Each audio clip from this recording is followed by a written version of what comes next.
کانال یوتیوب معجزه صدای طبیعت، کانالی برگرفته از صداهای ناب طبیعت بدون فرکانس‌های مخفی. تا این ویدیو همراه من باش، چون قرار یک فراخوان بزرگ در این ویدیو اعلام بشه. درود به همراهان همیشگی کانال الهی آگاهی و کانال معجزه صدای طبیعت. دوستان عزیز، مدتی هست که برای خروج از افکار منفی، خروج از احساسات منفی که میتونه ارتعاشات خودش رو به جهان هستی ارسال کنه و در نتیجه ما شاهد اتفاقاتی از اون جنس در زندگیمون باشیم، کانال معجزه صدای طبیعت رو برای شما دوستان راه اندازی کردیم. البته به خاطر شرایط شهری اغلب بسیاری از دوستان و خود من راه اندازی شده که امکان بودن ناب در طبیعت، راه رفتن بدون هیچ گونه پوششی در پا در طبیعت برامون هر روز وجود نداره و اگر بخوایم این کار رو انجام بدیم باید مسیری رو برای رسیدن به طبیعت و دستیابی به این فرکانس های ناب و شفابخش طی کنیم.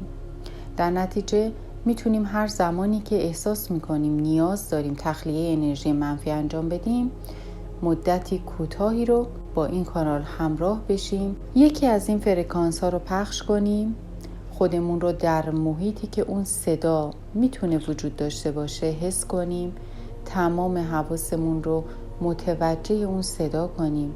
مثلا اگر صدای امواج دریاست، خودمون رو در یک ساحل بسیار زیبا ببینیم، صدای امواج رو بشنویم، دمای مطبوع هوا رو کاملا احساس کنیم، بوی دریا رو حس کنیم و صدای پرندگان و گیاهانی که در اون محیط ممکنه در حرکت باشند و بودن چند دقیقه در این شرایط آرامش عمیق رو در تو ایجاد میکنه و همزمان میتونی احساس کنی مثلا در ساحل ایستادی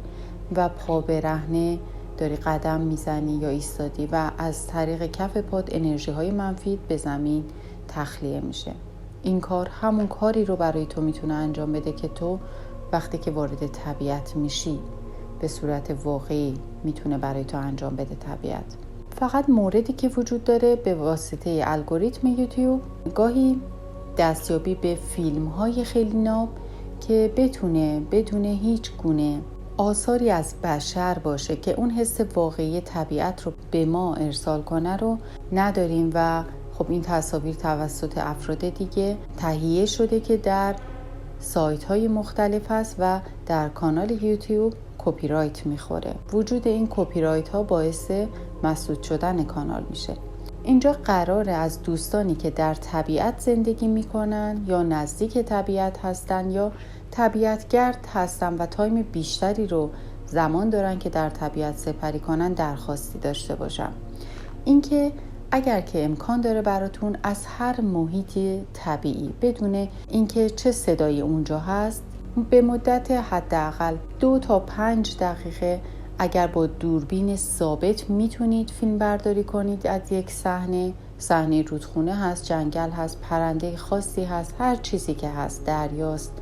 هر فضای طبیعی که شما در اون هستید. حتی گاهی ممکنه ما در قرار گرفتن در یک فضا چندین صحنه مختلف رو بتونیم تصویر برداری کنیم. اگر دوربینتون ثابت باشه میتونید تصاویر 2 تا 3 دقیقه‌ای رو تصویر برداری کنید و اگر دوربین متحرک باشه یعنی در حال حرکت باشه دوربینتون حداقل 5 دقیقه‌ای رو تصویر برداری کنید. و اگر دوست داشتید که در این کانال از اون ویدیوها استفاده بشه، من جیمیلی رو برای شما در اولین کامنت و دیسکریپشن همین ویدیو قرار میدم که میتونید به اون جیمیل این فیلم های کوتاه رو ارسال کنید تا ما بتونیم اون ویدیوها رو و اون فضایی که شما در اون بودید رو تبدیل به یک ویدیو ناب کنیم و در کانال قرار بدیم برای استفاده دیگر دوستان. اطلاعات این که اون ویدیو باید با چه کیفیتی باشه، چه زمانی رو داشته باشه و به کجا ارسال بشه را حتما در اولین کامنت برای شما قرار میدم و آگاه هم که خیلی از شما عزیزان حالا چه در ایران در مناطق بکر زندگی میکنید، مناطق صحرایی، مناطق جنگلی، بیابانی، هر محیطی که هستید میتونه در اون زندگی ها و فرکانس خاصی جاری بشه. پس اون رو دست کم نگیرید. و خیلی از عزیزان هم در کشورهای دیگه، در مناطق آب و هوایی دیگه با پوشش گیاهی متفاوتی هستن که اونها هم میتونه بسیار جذاب باشه برای این کانال و استفاده از صداهای ناب اون محیط. منتظر ارسال فیلم های شما برای استفاده در کانال هستم. حتما هم در جیمیلی که ارسال میکنید اگر که تمایل دارید که اون در کانال استفاده بشه، اون ویدیو اعلام کنید که اجازه این استفاده در این کانال داده شده. برای همه شما عزیزان بهترین ها را آرزومندم. شاد و موفق و پیروز باشید.